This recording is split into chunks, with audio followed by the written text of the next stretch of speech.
ክቡራት ዛሬም እንደተለመደው ደሃናን እናስተዋውቃቸው የሚለውን መርሃ ግብራችን ሳምንታዊ ፕሮግራሙን ጠብቀን ይዘንላችሁ መጥተናል። ዛሬ ከደሃና ወረዳ የመንግስት ኮሚኒኬሽን ጉዳዮች ጽሕፈት ቤት እየተዘጋጀ የተለያዩ እንግዶችን በማቅረብ ስለ ደሃና አጠቃላይ ገጽታ ልናስተዋውቃችሁ ወደናል። አጠቃላይ ስለ ደሃና ገጽታ ሊያስተዋውቀን የሚችል እንግዳ ይዘንላችሁ መጥተናል። እንግዳችን ጥሪያችን አክብረው ስለመጡ በቅድሚያ እናመሰግናለን። እሺ፣ እስኪ ራስዎትን ከማስተዋወቅ ይጀምሩ። ያው ስሜ ለሽ ፈሮ ባላል እዚሁ ደሃና ወረዳ ነው ከተማ ተወልጄ ያደግኩት።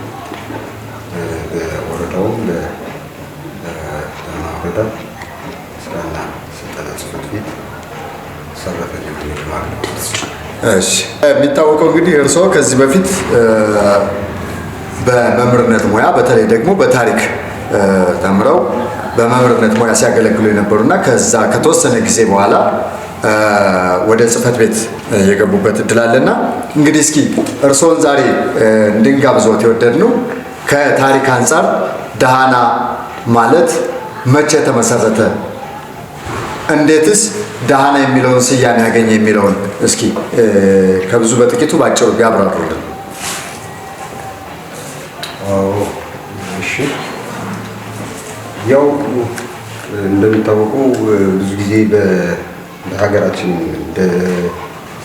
ከደሃና ወረዳ መሰራረትና ከአምሮ ከተማ መሰራረት ጋር ተያይዞ የሚያነሱትን እነዚህ 400 እና 300 ዓመታት ያለፉ ታሪኮችን አልስማማባቸውም። ምክንያቱም ከዓለም አፈጣጠር ጀምሮ የሚጀምር ስለሆነ ማለት ነው። ምክንያቱም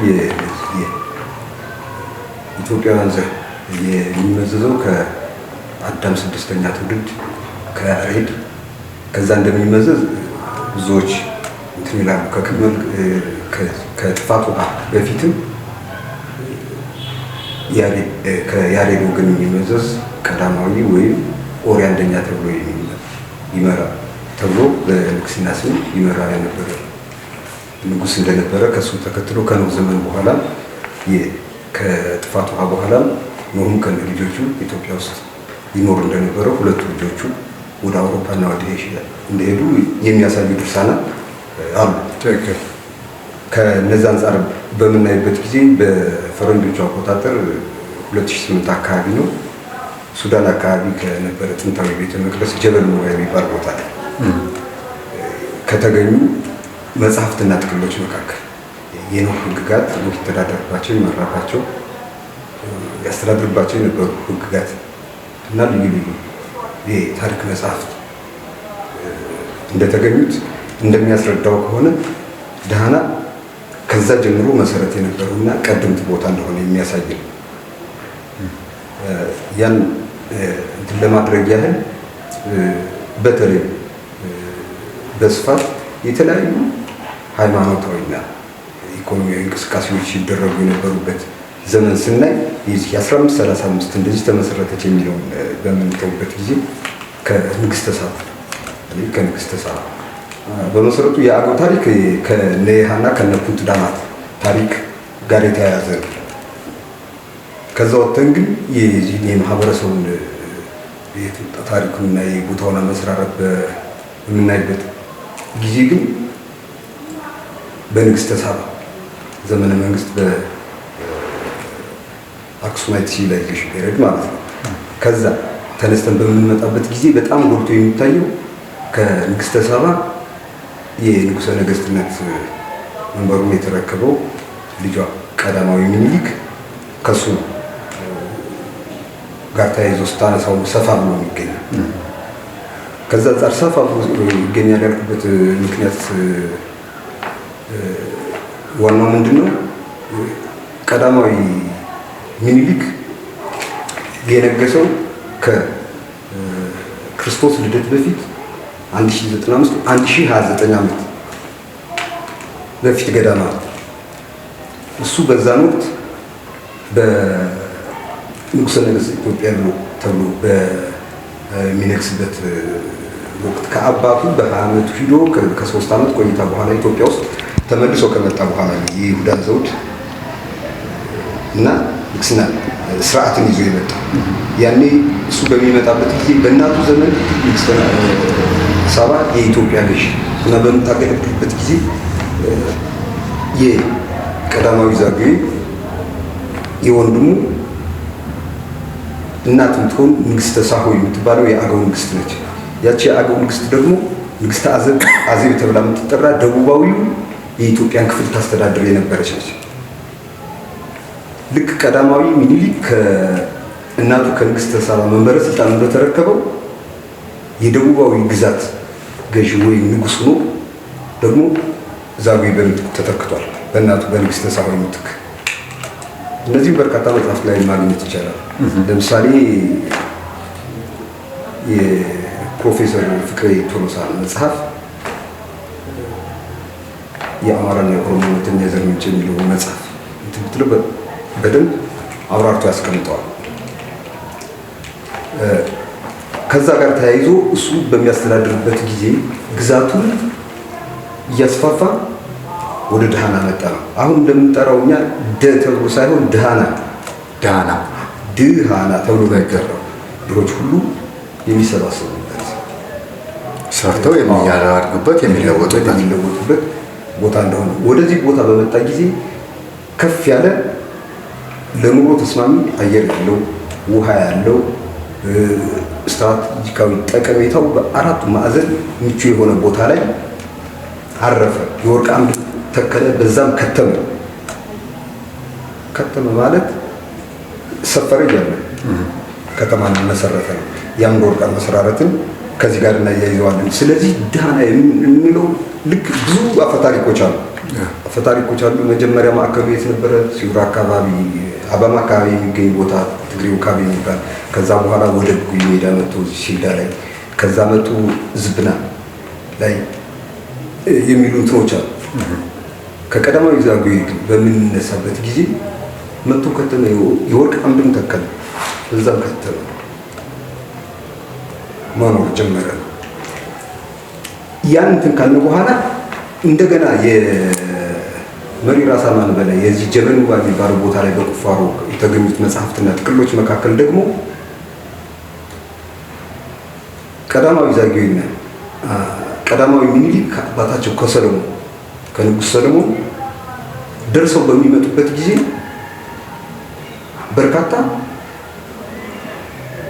ቅርሶችን ይዘው መጥተዋል፣ ሀብቶችን ይዘው መጥተዋል። ምክንያቱም በሚሸኙበት ጊዜ ከ12ቱ ነገደ እስራኤል ከእያንዳንዳቸው የበኩር ልጅ የሆነው እነሱን እንዲያጅብ እንዲያገለግል አብሮ የተሰጣቸው እነዛ 12ቱ ደግሞ በስራቸው 12 ከነገዳቸው መርጠው አሩ በነዛ አማካኝነት ነው። በነሱ አማካኝነት ወደ ኢትዮጵያ በሚመጡበት ጊዜ ታቦተ ጽዮን አብረው ይዘው መጥተዋል። ታቦተ ጽዮን ይዘው ሲመጡ ሌሎች ጽላቶችን አብረው ይዘው መጥተዋል። ለዚህ ማስረጃ የሚሆነው ወደዚህ ከመጡ በኋላ ይላል። ከዛ ከእንትን የተገኘ መረጃ እንደሚያመለክተው እንደገና ከክርስቶስ ልደት በኋላ በ334 አካባቢ ኢዛናና ሳይዛና በነገሱበት ጊዜ የቤተ መቅደስ አገልግሎት ነበረ ማለት ነው። የኦሪት ምጽዋት በተትባቸው የነበሩ ቤተ መቅደሶች ነበሩ። በዛን ወቅት በጣም በርካታ አብረው በዛን ወቅት የመጡ ከታቦተ ጽዮን ጋር ከካህናት ወገን በአዛሪያስ የሚመራው አብሮ እንደመጣ ሁሉ ማለት ነው። ከዛ በኋላ ልክ አመሰራረቱን ለመምጣት ነው ከእንትን አንፃር እና በ334 ኢዛናና ሳይዛና ኦርቶዶክስን ክርስትና ኦፊሻል ተቀብለው ቤተ መቅደስ ይባሉ የነበሩ ወደ ቤተ ክርስቲያን ከቀየሯቸው ከ30 በላይ ቤተ መቅደሶች መካከል ሁለቱ ደሃና ላይ የሚገኙ ናቸው። ደሃና አምድ ወርቅ ላይ ለምሳሌ ያህል ብናነሳቸው እስከነ መገኛቸው እንትን የሚሉት ወደ ቤተ መቅደስ ከቤተ መቅደስነት ወደ ቤተ ክርስቲያን ተቀየሩ ከሚባሉ ከኦሪት ሃይማኖታዊ ስርዓት ወደ ሐዲሱ ሲመጡ የተሸጋገሩ የተለወጡ ተብለው በመጀመሪያው ዙር ከተጠቀሱት መካከል ሁለቱ ይገኛሉ። አንዱ ቤተ ወርቀ ዘቦ መገኛ ዋግ ቡግና ደሃና አምደ ወርቅ ነው። ዋግ ቡግና ደሃና አምደ ወርቅ። ሁለተኛው ቤተ ድህነት ዋግ ቡግና ደሃና አምደ ወርቅ። ዛት ሚንስ ቤተ ድህነት ማለት አሁን እሱ የታካቢ ቤተ ድህነት አሁን ብዙዎቹ እኔ ለመጠየቅ ሞክሬያለሁ። ቤተ ድህነትን ይወዛገባል። ቤተ ወርቀ ዘቦ ግን ደብረ ዘይት ማርያም ትክክል። ቤተ ወርቀ ዘቦ ደብረ ዘይት ማርያም እንደሆነች የሚያረጋግጥ ነገር ነው። በየትኛውም ክፍለ ዓለም ባህል ደግሞ አንድ የሃይማኖት ተቋም የሚመሰረተው አማኝና አገልጋይ ሲኖር፣ ቤተክርስቲያኑ አገልጋይ ሲኖረው ነው የሚመሰረተው፣ ተገልጋይም ሲኖር። ቅድም ቀዳማዊ ዛጉዌ ላይ ግዛቱን እያስፋፋ መጣ። ከ1029 በኋላ ከክርስቶስ ልደት በፊት 1029 ዓመት በፊት ክርስቶስ ከመወለዱ 1029 ዓመት በፊት ኖርማሊ አሁን ወደ ስንት ዓመት እያስቆጠረ ነው ቦታ ማለት ነው? ከ3000 በላይ ዓመት እያስቆጠረ ነው ማለት ነው። እሱ የንጉሠ ነገሥትነቱን ማዕረግ ሲወስድ ቀዳማዊ ምኒልክ የንጉሥነት ማዕረጉን ደግሞ ከንግሥተ ሳባ ከእናቱ ተቀብሎ የደቡባዊውን ግዛት ደቡባዊውን ንግሥት አዘቦን መቀመጫው አድርጎ ማለት ነው። አዘቦን መቀመጫው አድርጎ አዘቦ የትግራይ አካባቢ የሰሜኑን ምክንያቱም የዛን ጊዜ ይታወቃል የንግሥተ ሳባ ከተማ እንዳለች ትግራይ። ከዛ በኋላ ነው የአክሱም ማይትም ኪንግደም የመጣው ንግሥተ ሳባ እንትን እና ያ የሚያሳየው ምንድነው? በኦሪት ጊዜ እንኳን ማለት ነው ከክርስቶስ ልደት በፊት እንኳን ዋግ ቡግና ደሃና አምደ ወርቅ የሚታወቁ ናቸው። በጣም በሚገርም ሁኔታ መጽሐፍ አብሪታል የመሪ ራስ አማን በላይ መጽሐፍ ሱባኤ ቁጥር 1 እና ቁጥር 2 አለ። እነዛም ቦታዎች ላይ ሳይቀር የስሞች ትርጉም አለ። አሁን ትግሉ ይችላል በጣም የበርካታዎች ለምሳሌ ከነዛ ውስጥ ከመጽሐፍ ውስጥ ከተጠቀሰው መካከል አሁን የነጎመን ስም ሁሉ አለ። የጎመን ሀገር ማለት ነው። ደረስኪ የራሶች ሀገር እንደዚህ እያለ ኮረም ሰቆጥ ደሃን የነዚህ የዋግ በራሱ የስሞቹ ከነትርጉማቸው ያ የተገኘው ግን እዛ ጥንታዊ ቤተ መቅደስ ፍርስራሽ ውስጥ ነው የተገኘ ነው። ከኦሪት በፊት በኦሪት ዘመን ከክርስቶስ ልደት በፊት የነበሩ ቦታዎች እንደሆኑ ያመላክታል። እና ከ33 አካባቢ ቤተ መቅደሶች ወደ ቤተ ክርስቲያንነት ሲቀየሩ ልክ በዚህኛው ዙር ከተቀየሩት በመጀመሪያው ቤተ ክርስቲያንነት ከተቀየሩት መካከል እነ መርጦ ለማርያም የሚገኙበት ከነዛ መካከል 16ኛ ተራ ቁጥር ላይ 18ኛ አካባቢ ቤተ ወርቀ ዘቦ ይጠቅሳል። 27ኛ ላይ ቤተ ድህነት አለ። እና ቤተ ድህነትን ብዙዎችን ለመጠየቅ ሞክሬያለሁ። እርግጠኛ አይደለሁም። ከደብረ ዘይት ማርያም ቀጥሎ ማን ተተከለ? እነዛ ነው። እኛም 2008 ላይ ጀምረን የነበረ ጥናት አለ። በጣም እዚህ ወረዳ ላይ ያሉ በጣም ብዙዎቹ አብያተ ክርስቲያኖች ከአገሪቱ የሚያስተዳድረው ስርዓት ወይም ንጉስ እና ወደ አካባቢ ወርድ የክፍለ ሀገሩ የጠቅላላ ግዛቱና ቀጠናው ሳይቀር የሚያስተዳድሩት ሰዎች ሳይቀር የትኛው ለማን ገብር እንደነበር የትኛው ደብር በማን ስር እንደነበር እነዛን ሳይቀር የያዙ መጽሐፎች ናቸው። 2008 ጀምረን የነበረው እንትን በምናይበት ጊዜ እና ስለዚህ ከቤተ ወርቀ ዘቦ ወይ ከደብረ ዘይት ማርያም ጋር በምናስተሳስርበት ጊዜ ምንም ጥርጥር የለውም ደሃና ወረዳ አሁን ጎላ ብሎ የተነገረበትን ስለ ደሃና ወረዳ ከተማ ቅድመ ልደተ ክርስቶስ ከ1000 ዓመት በፊት የተመሰረቱ እንደሆነ የሚያረጋግጥ ነው ማለት ነው። ምክንያቱም ከቤተ መቅደስነት ከኦሪት መስዋዕት ወደ ክርስቶስ ስጋና ደም ወደሚፈጠርበት ስርዓት ወደ ሐዲሱ በሚሸጋገርበት ጊዜ ክርስቲያንነት የስርዓት ለውጥ በሚደረግበት ጊዜ ከኦሪት ስርዓት ወደ አዲስ ኪዳን በሚመጣበት ጊዜ እነዚህ ስማቸው እዛ ላይ ተመዝግቦ ተገኝቷል። ስማቸው ተመዝግቦ ከተገኘ በዚህ በአፄ ዘርዓ ያዕቆብ 1436 እስከ 60 ምናምን ባለው ከ1535 ተመሰረተች ምናምን የሚል ምናልባት ሞር ታውቆ ሊሆን ይችላል አካባቢ ምክንያቱም በወረራም በጦርነቱ ጊዜ ብዙ ከነግራኛ ጀምሮ በዚህ ስላለፉ ማለት ነው። ስለዚህ ከዛ በኋላ የተጻፉ መጽሐፍቶች የእውቅና ካገኘበት ጊዜ ጀምሮ ያሉትን መሰረት በማድረግ እንጂ አመሰራራቱን መሰረት ያደረገ አይደለም ማለት ነው። መሰረት ያደረጉ አይደለም። ስለዚህ ዳህና ከ3000 ዓመት በላይ ታሪክ እንዳለው የሚያስመሰክር ነው። እነዚህ መጽሐፎች በምታይበት ጊዜ ቤተ መቅደስ ነበር። ቤተ መቅደስ ሲኖር ደግሞ ተገልጋይ ማህበረሰብ አለ። ስርዓቱ ይፈጸማል፣ ይከወናል። ስለዚህ ክርስትና ኦፊሻሊ የተቀበለው እኛ በዚህ በቤተ ክርስቲያን ስትመጣ ክርስትና ወደ ኢትዮጵያ መቼ ገባ ካል እኛ እንደማንና ነው በኢትዮጵያዊ ጃንደረባ እንላለን። ሰባ ሰገል ሂደው እጅ መንሻው ስጦታውን አቅርበው ክርስትናን ይዘው መጥተዋል እንላለን። በሂስቶሪክ በሆነው ደግሞ በዚህ በዘመናዊ ትምህርት ደግሞ ንጉስ ኦፊሻሊ የተቀበለበት ያን ይዛል። እኛ አጼ ባዜን እኮ ክርስቲያን ንጉስ ነበር። ክርስቶስ ሲወለድ ኢትዮጵያ ውስጥ ከነገሰ 6 ዓመቱ የነበረ ንጉስ ማለት ነው። ክርስቶስ በቤተልሔም በተወለደ ጊዜ ኢትዮጵያ ውስጥ አጼ ባዜን የሚባል ንጉስ ነበር። ኢትዮጵያን ያስተዳድር የነበረው ክርስቲያን ንጉስ ነበር። ሰብአ ሰገልም እጅ መንሻ ስጦታውን አቅርበው በክርስቶስ በ8ኛው ወር ተመልሰዋል። በውልደቱ ጊዜም ጃንደረባ ኢትዮጵያዊ ጃንደረባ ኢየሩሳሌም ቤተልሔም ነበር። ከዛ አንጻር እኛ እንደ ክርስትና እምነት ያን እንቀበላለን።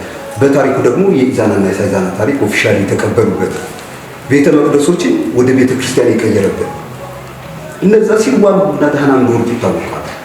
ሪከርድ ናቸው፣ ተጽፈው የተቀመጡ ናቸው። ይህ ደግሞ እንግዲህ እኛ ጀበል ኑባ ላይ የተገኘውን መጽሐፍ አንቀበልም ካል እነዛን ጥቅሎች አናምንም ካል ግዴታችን የሙት ባህር ጥቅሎችን መቀበል የለብንም ማለት ነው። የኛ ሲሆን ማንቀበል የሌላ ሲሆን የምንቀበልበት ምክንያት አይኖርም እና ከዛ አንጻር ነው እና እንደዚህ እያለ እኔ በእኔ በጣም ከበርካታ እንትኖችን እንዳገኘሁት ማለት ነው። የረጅም ጊዜ ታሪክ እንዳለ። እሺ እንግዲህ ስለ ዳህና አመሰራረት ቀደምት ታሪክ እንዳለው በተለይም ደግሞ ከቀዳማዊ ምኒልክና ከቀዳማዊ ዛጉዌ የንግስና ዘመን ጋር ተያያዥነት እንዳለው በተለይም ደግሞ ከኢዛናና ሳይዛና ዘመን ጀምሮ ቀደምት ታሪክ እንዳላት ለማንሳት ሞክረናል። እንግዲህ እስኪ እንዲሁ ከብዙ በጥቂቱ ዳህና የሚለውን ስያሜ ካገኘ በኋላ በንግስና እነማን ገዟት የሚለውን እስኪ ከብዙ በጥቂቱ ይህን ዳህና የሚለውን ስያሜ ካለ ያን መነሻ አድርገን ካለ በጣም ብዙ ናቸው። እንደው ዝም ብለን የቅርብ ጊዜ እንኳ ብናይ በንጉሠ ነገሥታት አጼ ፋሲል ዘመነ መንግስት እንኳ ከ6 በላይ ነገስታት ገዝተዋል። ከአጼ ዘመነ ከአጼ ያው የአርሊ ሞደርን ኢትዮጵያ እና ሂስትሪ እንትኑ ያን መነሻ አድርገን እንመጣ እንደው በጣም በእንትን ከሚገኙት ማለት ነው ከአጼ ፋሲል ዘመነ መንግስት ጀምሮ ያለውን ጊዜ በተለይ ወደ 6 ነገስታት አካባቢ ገዝተዋል። እስኪ እንደው ከነዛ መካከል የመጀመሪያው በዚህ በእርሊ ሞደርን የእንትኑ አዳሊ የሚባል ንጉስ እንደነበረ ልጁ ሀበሻ የሚባል እንደነበረ ከዛ ተክለርጊስ ከዛ ዘስላሴ የሚባሉ ከዛ ደሞ የሚባሉ ከዛ እንደገና ጌዲዮን የሚባል ዘስላሴ ደሚስ ዘስላሴ ደሞ ጌዲዮን የሚባሉ መሪዎች በዛን ወቅት ግን የስልጣን የማዕረግ አጠራራቸው ምን ነበረ? ዳህናሹም የሚል አጠራር ዳህናሹም ልቅዋሹ ብለን እንደምንጠራው ዳህናሹ የሚል የስልጣን የማዕረግ ሰው የነበራቸው እንደነበሩ በተለይ ደግሞ በዚህ አስተዳደር ወቅት ከተማዋ በዙሪያዋ በብረት የታጠረች እንደነበር ቤተ መንግስቱ ከፍ ያለ ቦታ ላይ እንደነበር አሁን ከከተማ የታችኛው ክፍል የምናይበት ጊዜ ያለውን ቦታ ነው። ብዙዎች የመጀመሪያዋ ከተባው ትምህርት ሊቆች የሚናገሩታል በስፋት ይናገሩታል። ኖርማሊ በዚህ ዙሪያ ላይ ራሱ ትልቅ አባቶች አሉ። እነሱ ራሱ ተጋብቷቸው በቅደም ተከተል እነማን አምስቱን ዳዊቶች ሳይቀር የገዙትን እነሱ ከዚህ እስከዚህ እያሉ በሚገባ የሚያውቋቸዋል። እና እነዚህ በሚያስተዳድሩበት ጊዜ የማዕረግ ስሙ ራሱ ደሃናሹም የሚል ነበር። የዚህ ደሃናሹም የሚል የማዕረግ ስም የቀረበው በመሰረቱ ከአጼ ቴዎድሮስ ዘመነ መንግስት በኋላ ነው። አጼ ቴዎድሮስ ግራዝማች፣ ቀኛዝማች፣ ፊታውራሪ፣ ራስ በሚል በዛ መንገድ ተክተውት በዛኛው ማዕረግ ተተክቶ ደሃናሹም እየተባለ ነበር። ተራራናሹ ማዳላ ደሃናሹ ማበሻ ደሃናሹ ስላሴ ደሃናሹ ተክለርጊስ ደሃናሹ ደሞ የተባለው ቤተ መንግስት ለውጥ በመደረጉ ምክንያት አጼ ፋሲል ጦር ከደሞ ጋር አዝምተው ልከው ቤተ መንግስት ቦታ በመቀየሩ ወደ ላይኛው አሁን ያ ካምቦ ብለን ትልቆች ካምቦ ብለን የምንጠራው ቦታ አይደል? ወደዛ ቦታ አሮጌ ከተማ የሚባል ወደዛ ቦታ እንደወሰደው ከነበረው እንዲመለስ ሲጠይቅ ባለመመለሱ ጦር አዝምተው ከመለሰ በኋላ በምትኩ ደሃናሹ ደሞ ሾም የደም ካሳ ማለት ነው። እና እሱን እንደ ሾሙት እንትን ያደርጋሉ። ከዛ በኋላ ከአፄ ቴዎድሮስ ወዲህ በምንመጣበት ጊዜ ብዙ ጊዜ ዋግ ላይ የሚሾሙ ብዙ ሹማምንት ወደ ቋሊስ አካባቢ ሂደው በዛው የቀሩት የሚባሉ ደጃዝማች አቤ ሳይቀር እነሱ ያስተዳድሩ እንደነበር እና እንዲህ እያሉ ይመጣሉ። ብዙ ናቸው። በቀላሉ ከአፄ ኃይለ ሥላሴ ጀምሮ እስከ አሁን ድረስ ያለው በምናይበት ጊዜ ደህና ወረዳ ከ24 በላይ መሪዎች ጠቅላላ ከአፄ ኃይለ ሥላሴ እንኳን ወዲህ በምንመጣበት ጊዜ ደጃዝማች ቀኛዝማች አልጋዝ ቀኛዝማች አሰፋ ዳምጠው እዛ ተከፈለ በጣም ብዙ ናቸው። አሁን እስካለው እስከ ብርሃኑ ድረስ በቀላሉ ከ24 በላይ መሪዎች አስተዳዳሪዎች ደጃዝማች ኃይሉ ከበደ ጨምሮ ማለት ነው። ደጃዝማች ኃይሉ ከበደ ዳዕናን ያስተዳድሩ ስለነበር ከጣሊያን ጋር በነበረው ውጊያ መጥተው ጎልጎታ ላይ ሆነው ግን ከሰቆጣ እስከ ዳህና ሲገቡ 7 ቦታ ላይ የጣሊያን ጦር አሸንፏል። በእያንዳንዱ ቦታ ከዛም የተነሳ ቦታዎቹ ራሱ ስያሜ ያላቸው ለምሳሌ እስኪ እንደው ስያሜ ያላቸው ለምሳሌ አሁን ዝም ብለህ ከብርብራ ወዲህ ያለው በምንመጣበት ጊዜ እኛ በተለምዶ እንድስበር የምንለው ቦታ አለ። እንድስበር የምንለው ያ ቦታ ላይ አሸንፏል። ግን ቦታው በትክክለኛ አጠራሩ ጠንብስበር አጋዘን መገርሰም ብለን እንጠራዋለን። ትክክል። አጋዘን መገርሰም አጋዘን ማለት የጣሊያን ጦር ብርብራ ብለን እንጠራት ቦታ አለች። አሁን ለምሳሌ በተለምዶኛ ስንጠራት ጠሉሽ ይላል። ጠላለሽ አይደለም ያለው ጠሉሽ ማለት ነው። የጠሏት ጣሊያኖች ነው። አንተ ምንም ተማሪ ሆነን በአጋዘን መገርሰም በምንወርድበት ጊዜ አሁን ብርብራ ከተማዋ ላይ ያለችበት ቦታ ላይ ጫማ ፈጭ የምንለው በጫማ ፈጭ በምንሄድበት ጊዜ ደድሆና ታው የሚበዛባት ቦታ ላይ ከዚህ ስንሄድ በስተግራ በኩል አቅጣጫ ብዙ መቃብር ነበር። ትልቆቹ የጣሊያኖች መቃብር ነበር።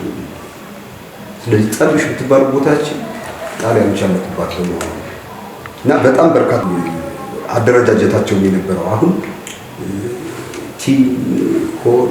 ቲም ላንተ ምናምን እያልን እንደምንሄድ እነሱም በዛ አይነት መንገድ ነው ጣሊያን የሚያስጭን ግራዝማች ቀኛዝማች በነዛ የሚመራ ፊታውራሪ የፈረሰኛ የተባለ ነበሩበት ጦሮች በጎራዴ በእንትን መቸም የነበሩበት ለዛም ደግሞ ምስክር እንዲሁም ደግሞ ዘንድሮ ነው አናት ጌንቷ ላይ አይታችሁታል። ትልቅ ባቂ ከነምትረሱ ያለ አንድ ምክንያት አይደለም።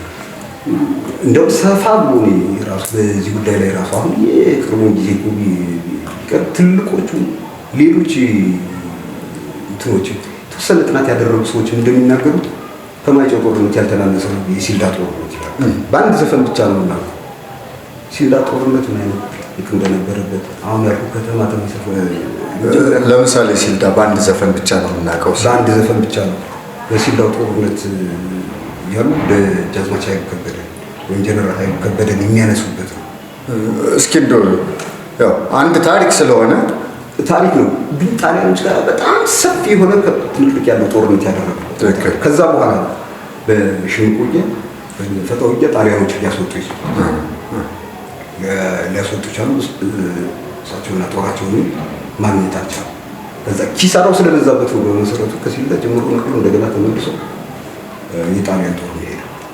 በዚህ ዙሪያ ላይ ራሱ ብዙ አሰስ ያደርገ የሌሎችን ለመናገር ስለሚቀድመንና ለኛው ቦታ ሰጥ እንደ ቀላል ነገር አድርገን ምናምን ስለምናየው እሺ አቶ አለበል እንግዲህ ያው ስለ ዳህና አመሰራረት ምናልባትም በጣም ጥንታዊ ከሚባሉ ወረዳዎችን ተቀዳሚ ወረዳ እንደሆነች በተለይ ደግሞ ከክርስቶስ ልደት በፊት እንደተመሰረተች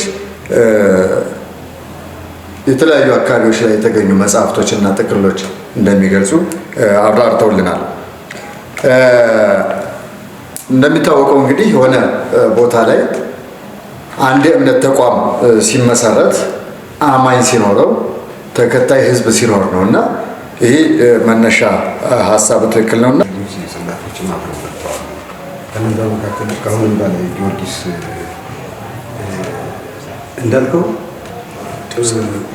ቀዳማዊ ምኒልክ ንግስና ጊዜያቸው በኋላ የሀገሪቱን የግዛት አንድነት ለማስጠበቅ እና ለነገስታቶቻቸው ትእዛዝ ለመስጠት በሚንቀሳቀሱበት ጊዜ ልክ ከጊዮርጊስ ጽላት ጋር በተያያዘ ማለት ነው። ልክ እንደዛ ሁሉ የሚካኤል ታቦትም ይዘው እየተንቀሳቀሱ ሲኩል መስክ አካባቢ ሲደርሱ ደግሞ በአካባቢው የነበረው የአካባቢ ሹም አስተዳዳሪ ተቀብለው ካስተናገዳቸው በኋላ ልክ እንደ ጊዮርጊስ ሁሉ የሚካኤል ጽላትን ማዘው ይዘው ሄደው እንደነበርና ሚካኤል ባንቀሳቀስ እንዳለ ይነገራል። ያ ቦታም እየላ ተብሎ እንደሚጠራው እምቢ አለ ጊዮርጊስ እና እየላ ሚካኤል አየለ እምቢ አለ። በተመሳሳይ ልክ ኖርማሊ እንትን ነው። አሁን ይህን እንደዚህ አይነት ነገሮች ኖርማሊ የኢትዮጵያን ታሪክ ስናነሳ ከሃይማኖታዊ ገጽታዎች ውጭ አይሆንም። ያው የሌላ የጻፋፍ እንዲሁ ታሪኩ የሚሉት ሌሎች እንትኖች እንዲኖሩ ማለት ነው እና ሃይማኖታዊ ታሪክና ፈቃድ እግዚአብሔርን መሰረት ያደረገ። እሺ እናመሰግናለን። ምናልባት እንግዲህ እርስዎ የሚሰሩት በዳህና ወረዳ ስራና ስልጠና ውስጥ ነው።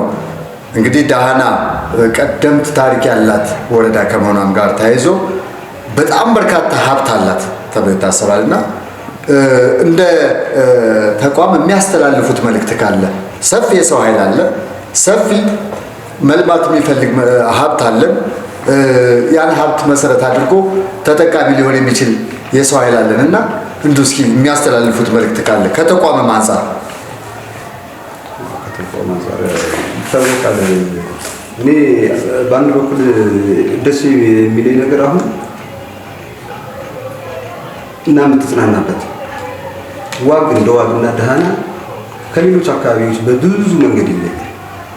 ኖርማሊ ወደ ጎንደር አካባቢ ብትሄድ፣ ጎጃም አካባቢ ብትሄድ፣ ራያ አካባቢ ብትሄድ እነዚህ አካባቢዎች የተመረጡ ሰብሎችን ብቻ የሚያበቅሉ ናቸው። የተመረጡ ሰብሎችን ብቻ በጣም ፕሮዳክቲቭ ነው የሚመረቱ። ዋግን ታየዋለህ፣ የመልካም ምድር አቀማመጡ እንደዚህ ነው፣ ግን ሁሉን አብቃይ አንድ ትልቅ ሰርጋ ነው። ሌላኛው ብዙ የማዕድን ሀብቶች አሉ፣ የገጸ ምድርና የከርሰ ምድር ሀብቶች አሉ። የሚመለከተው አካል ትኩረት ቢሰጥባቸው እንደውም ጫፍ ችላንጭዎች አንዳንድ ነገሮች እየታዩ ይህን እንደውም የዳህና ወረዳ ስራና ስልጠና ጽሕፈት ቤት ኢንቨስትመንት ጽሕፈት ቤት እነዚህ በቴሌግራም ፔጃቸው በፌስቡክ ፔጃቸው አናውንስ ሊያደርጉት ይገባል። ማለት ያን ዲዘሚኔት ማድረግ አለባቸው። ሌላው ይደረስ። አሁን እየተገኙ ያሉ ማዕድናት አሉ። ጥሩ የስራ ዕድል መፍጠሪያ መንገዶች አሉ።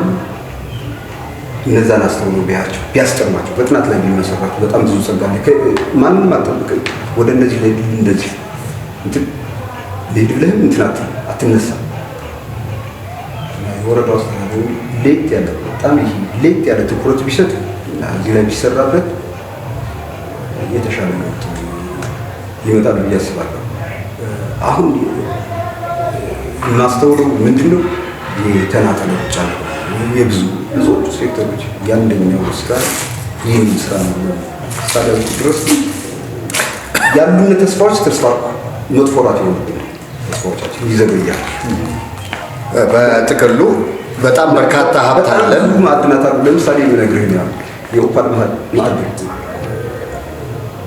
በሀገር አቀፍ ደረጃ ሶስተኛ ደረጃ የክምችት ብዛቱ ሶስተኛ ደረጃ የሚይዝ የኦፓል ማዕድን እንዳለ ለዚህም አመላካቾች ብዙዎች እንዳሉ እዚህ ቦታ ላይ እኮ በህገወጥ መንገድ በራሳቸው መንገድ ያወጡ እኮ ሲጠቀሙ ነበር። በጣም ሰዎች እናውቃለን። አሁን ዲዳ ላይ የተገኘው ማዕድን ታያለ። የጣንነት አለ። አመቱን ሙሉ የሚፈሱ ወንዞች አሉ። በጣም በርካቶች አሁን ያሉ ድምጥ ማንኛውም ሰው ግድቦችና የቀላል ግንባታዎች እነሱ በጣም ደስ የሚያስደስቱ ናቸው። በጣም ብዙ አለ። የፕላስቲክ ድንጋዮች አሉ። የፕላስቲክ ቀለም የሚመረትባቸው ድንጋዮች አሉ። ይህን እኛ አንዳንዶች ሳንፍ እየወሰዱ ያስተውሉት ነው። እኛም በሆነ አጋጣሚ ከኢትዮጵያ ኢነርጂና ማዕድን ዋና ኢነርጂ ሚኒስትር እኮ መረጃው የእሱ መረጃ ነው። ለምሳሌ ካልክ ሚኒስትር የሚለው ማለት እነዚህን ጸጋዎች በስፋት መጠቀም ይቻላል፣ መለወጥ ይቻላል። የስራ ዕድል ፈጠራ ላይ ደግሞ ካልተሰራ ፈለገው ነገር ሁሉንም ለማቃናት ማለት ነው። የዜጋውን ኑሮ ፖለቲካውን ለማቃናት ስራ ዕድል ፈጠራ ኮንትሮል ቢሰራ የተሻለ ነው። የራሳችን ደግሞ ማክበር፣ መጠቀም፣ አስተያየት መስጠትን ቢለምድብን ደግሞ ደስ ይላል፣ ይገነባል እንጂ አይፈርስም። እሺ፣ እናመሰግናለን። ክቡራንና ክቡራን የፕሮግራማችን ተከታታዮች እንደተለመደው ዘወትር ረቡዕ ከ11 ሰዓት ጀምሮ የምናቀርበውን ዳህናን እናስተዋውቃቸው የሚለውን መርሃ ግብራችን ይዘን መጥተናል። ይህ መርሃ ግብር በዳህና ወረዳ የመንግስት ኮሚኒኬሽን ጉዳዮች ጽሕፈት ቤት የፌስቡክ፣ ቲክቶክ እንዲሁም ዩቲዩብ አካውንታችን ላይ በቀጥታ ማግኘት የምትችሉ መሆኑን እየገለጽን በተጨማሪም ሀሳብ አስተያየት ካላችሁ በእነዚህ በጠቆምናችሁ የቻናሎቻችን መግለጽ የምትችሉ መሆኑን እንወዳለን። የእናንተ ሀሳብ አስተያየት ያበረተናል። ሀሳብ አስተያየታችሁን ስጡን እንላለን። አቶ አለበን በድጋሚ እናመሰግናለን። ጥሪያችን አክብረው ስለተገኙና ይህን ሰፊ ማብራሪያ ስለሰጡን እናመሰግናለን።